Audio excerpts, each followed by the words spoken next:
Welcome to Inner Temple, where we explore the sacred interplay of mind, body, and soul. I'm Katerina Milan, your guide on this transformative journey. Today, we begin with one of the most universal human struggles, the tension between attachment and authenticity. Together, we'll uncover how this conflict shapes our lives and how reclaiming our truth can lead us back to wholeness. Let's begin. Attachment and authenticity are two fundamental forces in our lives.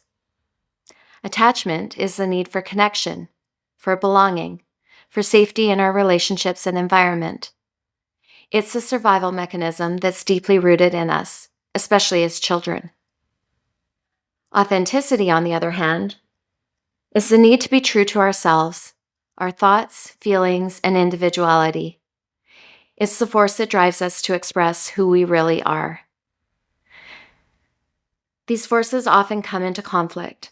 We want to belong, but sometimes that belonging requires us to suppress or hide parts of ourselves. We want to be authentic, but fear that in doing so will jeopardize our relationships or security. This tension, the pull between attachment and authenticity, is something we all navigate, often without even realizing it. For much of my life, I bent myself into shapes that I thought others wanted to see. I smiled when I wanted to scream, agreed when I wanted to rebel. But what I didn't realize was that in choosing attachment over authenticity, I was actually losing myself. This realization hit me deeply when I created a soul collage titled Attachment versus Authenticity. The image showed a woman holding a kangaroo's hand, a symbol of attachment, the drive to maintain connection even at the cost of self. Behind her stood a giraffe, a symbol of authenticity, bold, awkward, and fully expressed. For years, I was the woman leading the kangaroo, prioritizing attachment over authenticity. Growing up, my mother, who was a narcissist, often called me Miss Nicey Nicey, as though my kindness was a charade. Her sharp words and unpredictable moods taught me to suppress my needs, to become what others wanted, and to deny the parts of myself that didn't fit her world. This was a pattern that followed me for decades. Dr. Gabor Mate describes this perfectly. He says, children are faced with two fundamental needs, attachment and authenticity. But when forced to choose, attachment always wins. This is a survival mechanism, deeply ingrained. As children, losing connection feels like losing safety. But as adults, these patterns often leave us fragmented, disconnected from our true selves. Healing is not about severing connections or rejecting attachment. It's about integrating the parts of ourselves we hid to survive. It's about revisiting those fractured pieces with love and courage. I wrote a poem to go with the collage called In Life's Tapestry. In life's tapestry, two forces compete, attachment's pull and authenticity's beat. One whispers, stay, don't rock the boat. The other sings from a deeper throat. Attachment craves the safety of arms. Authenticity seeks its own charms. One demands we fit, conform. The other calls us to transform. And so we sway, we twist, we bend, trying to keep both, to make them blend. But often one must take the lead, a painful choice, a soul's true need.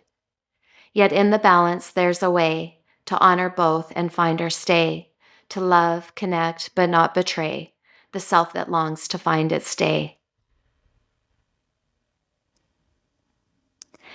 This poem captures the delicate dance between attachment and authenticity, the way they pull us in opposite directions, yet both hold a piece of what we need.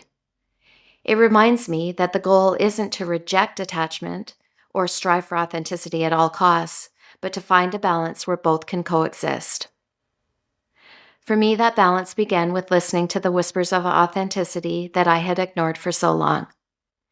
It meant reconnecting with the parts of myself I had hidden and learning to love and honor them, even when it felt uncomfortable. As we explore this tension, I invite you to reflect with these questions. Where have you prioritized attachment over authenticity in your life?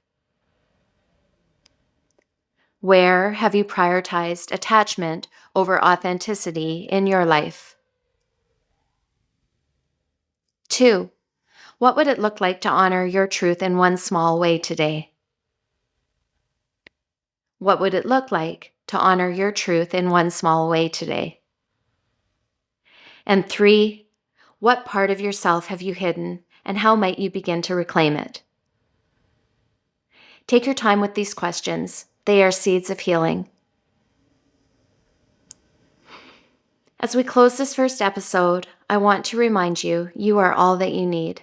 Authenticity is not something you create, it's something you reclaim. By honoring your truth, you create deeper, more meaningful connections, not just with others, but with yourself. If this episode resonated, I'd love to hear your reflections. Share your thoughts on social media or connect with me directly. And if you're enjoying the podcast, please take a moment to like, subscribe, or leave a review. It helps others find the inner temple and begin their own journey of self-discovery. Thank you for joining me on this first step into the inner temple. Until next time, take care of your sacred self.